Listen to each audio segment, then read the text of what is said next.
안녕하십니까. 만화공인중개사의 저자 이영훈입니다. 오늘은 민법 및 민사특별법 문제풀이 제27강 시간으로서 261번부터 270번 문제를 함께 풀어보도록 하겠습니다. 자, 지금부터 261번 문제 시작하겠습니다. 261번, 약관의 규제에 관한 법률에 관한 다음 설명 중 옳지 않은 것은 1. 이미 법령에 의해 정해진 것을, 자, 법령이 있는 내용입니다. 약관에 그대로 기재하거나 구현하는 정도에 불과한 사항에 대해서는 그것이 약관의 중요성을 이루는 경우에 사업자는 이를 설명할 필요가 없습니다. 그리고 또 이를 위반할 때는 계약의 내용을 주장할 수 있습니다. 설명 안 해도. 왜? 법령에 정해진 것이기 때문에 그렇습니다.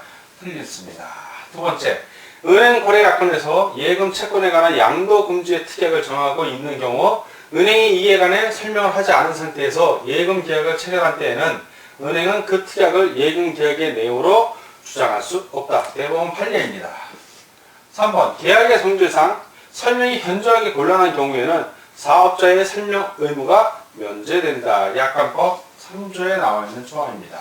4. 약관의 조항이 사업자의 명시 설명 의무 위반으로 계약의 내용이 되지 못하는 경우나 불공정 약관 조항에 해당할 무효인 경우 계약은 원칙적으로 나머지 부분만으로 유효하게 존속한다. 약관법 제16조에 나와 있습니다. 개짜입니다. 개짜. 오타 나서 죄송합니다. 5번, 약관은 신의 성실의 원칙에 따라 공정하게 해석되어야 하며 고객에 따라 다르게 해석되어서는 아니 된다. 그렇죠. 객관적, 획일적으로 해석이 되어야 됩니다. 다 오고 하나만 X 옳지 않은 것이니까 1번이 정답이 되겠습니다. 다음 262번 문제를 같이 보도록 하겠습니다. 262번, 분양 약관에 관한 설명으로 옳은 것을 그러면 분양 약관, 아파트 분양할 때 그 약관을 생각하시면 됩니다. 기억, 약관은 수분양자의 이해 가능성을 기준하여 주관적으로 해석한다. 그러니까 수분양자는 뭐냐면 분양자는 분양하는 사람, 즉 회사를 생각하면 되고 건설회사, 수분양자는 받을 숫자예요. 분양을 받는 사람들입니다. 이해 가능성을 기준하여 주관적으로 해석하는 게 아니라 객관적으로 확정적으로 해석, 획일적으로 해석해야 됩니다. 누구에게나 다 통용이 되게. 틀렸고요. 니은 분양자와 수분양자 사이에 약관 조항과 다른 합의가 있어도 그 합의가 우선하여 적용됩니다. 적용되지 않는 게 아니라 약관이라는 건 하나의 기준일 뿐이고 당사자 합의가 있으면 그 합의 사항이 약관에 우선합니다. 틀렸고요. 그리고 분양 약관의 내용이 불명확한 때는 수분양자에게 유리하게 해석하여야 한다. 맞죠? 분양받는 사람에게 유리하게 해석하는 겁니다. 이건 상당한 이유 없이 분양자의 담보 책임에 성립 요건으로 고의 과실을 요하는 분양 약관의 내용은 무효이다. 자, 이거는 약관법 제7조 3호에 나옵니다. 무효이다. 맞습니다. 상당한 이유가 있어야 되죠. 자, 매도인의 담보 책임은 고의 과실을 요하지 않는 무과실 책임입니다. 고의 과실을 요하지 않는 무과실 책임이고, 그래서 고의 과실을 요구하는 분양 약관의 내용은 무효가 되는 겁니다. 자, 다음 XX 그리고 00 두 개가 나왔는데 문제를 보니까 옳은 것을 고르는 거니까 디귿하고 리을 고르라는 얘기죠. 자, 디귿 리을 어디 있습니까? 4번에 있네요. 4번이 정답입니다. 다음 263번 문제를 같이 풀어보도록 하겠습니다. 263번, 계약이 성립하는 경우를 모두 고르면, 자, 계약이 성립하는 겁니다. 기억, 갑은 자신이 소장하던 그림을 갖고 싶어 하던 을에게 매도 의사로 청약을 했는데 병이 승낙한 경우, 이상하죠? 을이 승낙해야죠? 계약 안 된 겁니다. 니은, 갑이 을에 대한 노트북의 매수 청약과 을이 갑에 대한 매도 청약의 내용이 일치되고 모두 상대방에 도달한 경우, 자, 교차 청약에서 동시에 도달했으니까 계약이 성립한 겁니다. 자, 디귿. 갑이 자기 소유 주택을 을에게 매도 의사로 청하였는데 을이 승낙한 후 사망하였지만 그 의사 표시가 도달했어요. 도달하면 의사 표시는 사망을 하더라도 그 의사 표시에 영향을 주지 않습니다. 이 경우에는 계약이 성립한 겁니다. 리을. 갑이 을에게 10만 원의 시계를 매수하라는 청약을 하였는데 그 청약을 수령한 을이 1만 원을 깎아주면 매수하겠다는 의사표시를 하였다. 그 내용이 갑에게 도달한 경우입니다. 그러면 청약을 거절하고 새로운 청약을 한 겁니다. 승낙한 게 아니라 계약이 성립한 게 아니죠. X는. 자, 지금 계약이 성립하는 경우를 모두 그런 거니까 니은 디귿을 고르라는 얘기입니다. 자, 니은 디귿이 어디 있나 찾아볼까요? 니은 디귿 여기 있네요.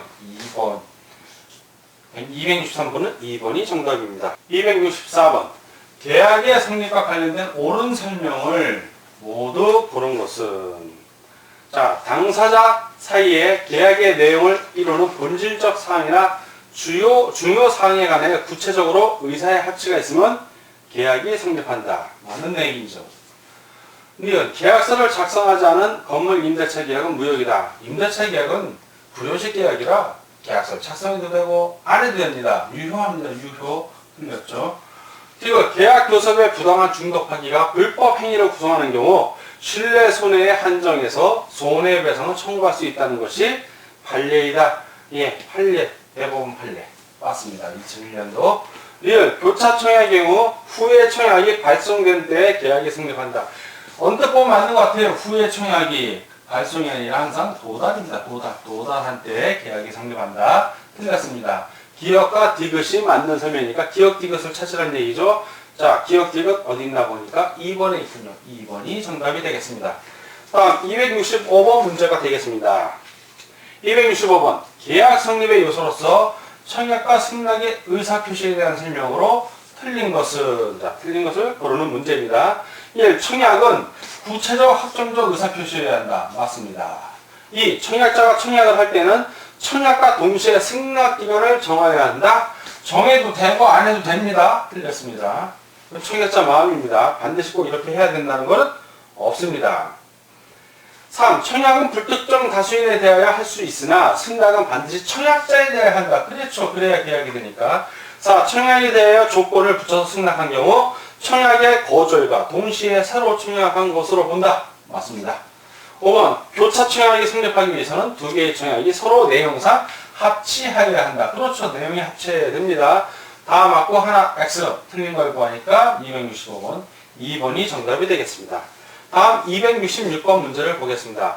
갑은 을 소유의 토지를 사고 싶어 을에게 이러한 내용을 담은 편지를 자, 갑이 보낸 겁니다. 2010년 3월 5일 발송하면서 3월 20일까지 답장을 요구하였다. 자, 청약 승낙 기간이 3월 20일이 된 겁니다.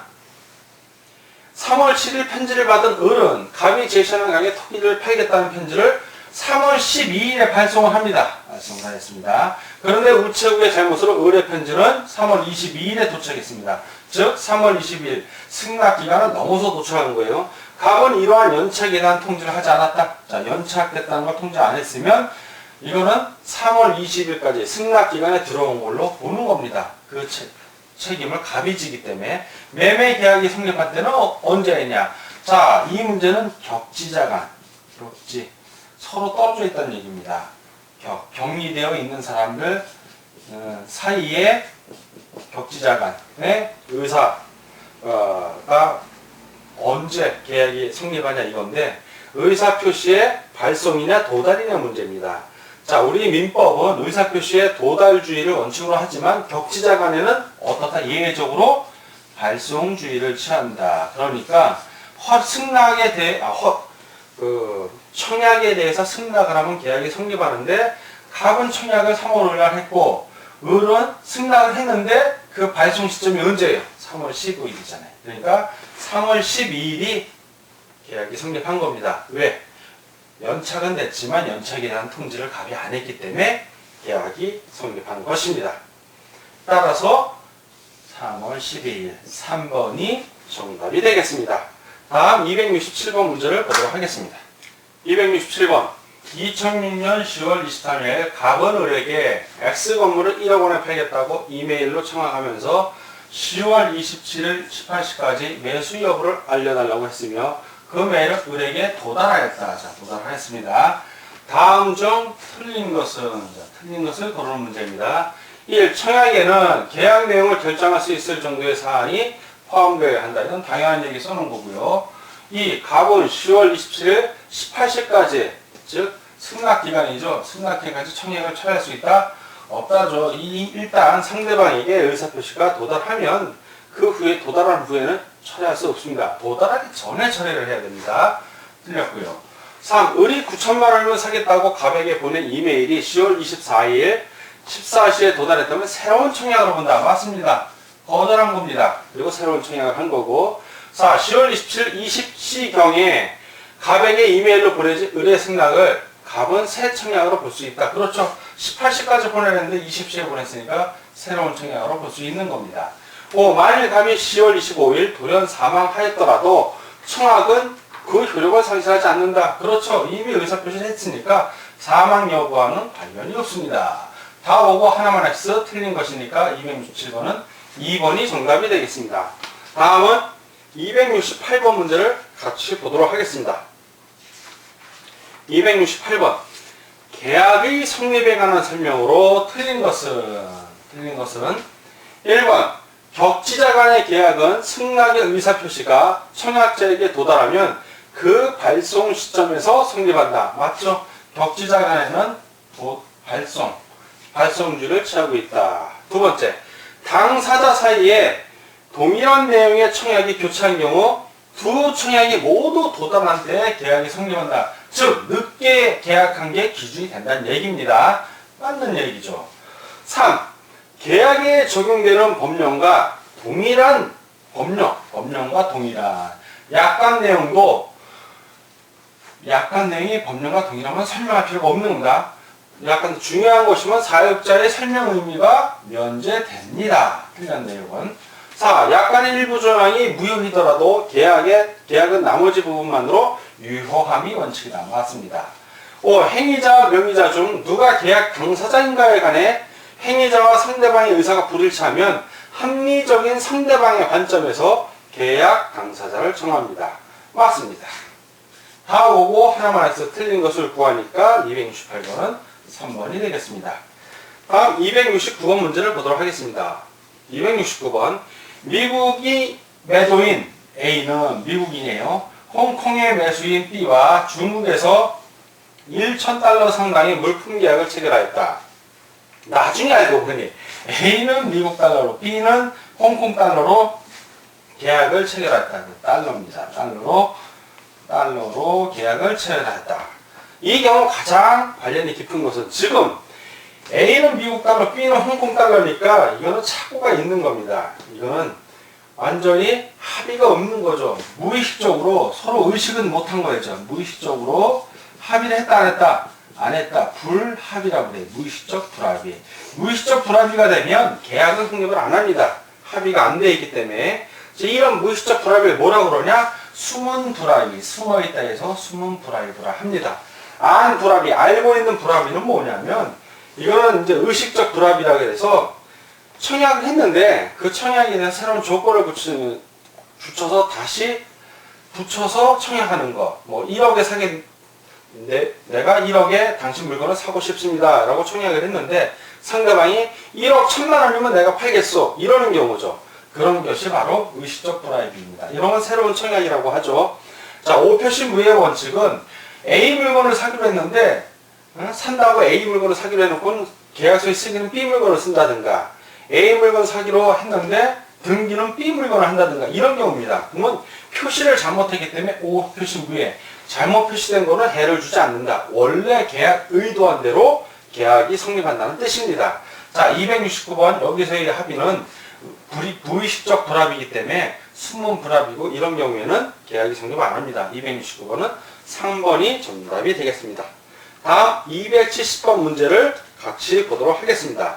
270번 갑의 청약에 대하여 갑이 청약을 했습니다. 을은 이를 승낙한다는 내용으로 내용 증명 우편을 보냈으나 우편 집배원의 실수로 그 우편이 병에게 전달되었다. 자, 그러면 이 우편이 그 을에게 전달됐으면 도달이 된 건데 병에게 전달됐으니까 을에게는 도달됐다 안 됐다 안 된 거죠.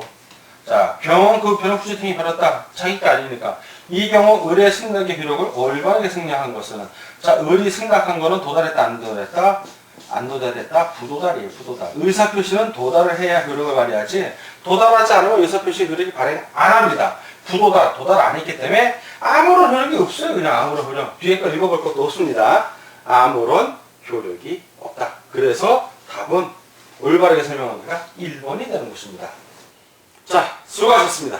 지금까지 우리는 민법 및 민사특별법 문제풀이 27강 시간으로서 261번부터 270번 문제까지 열심히 풀었습니다. 자, 열심히 푸신 여러분에게 박수를 드리면서 오늘 강의를 여기서 마치겠습니다. 다음 시간에 뵙겠습니다. 감사합니다.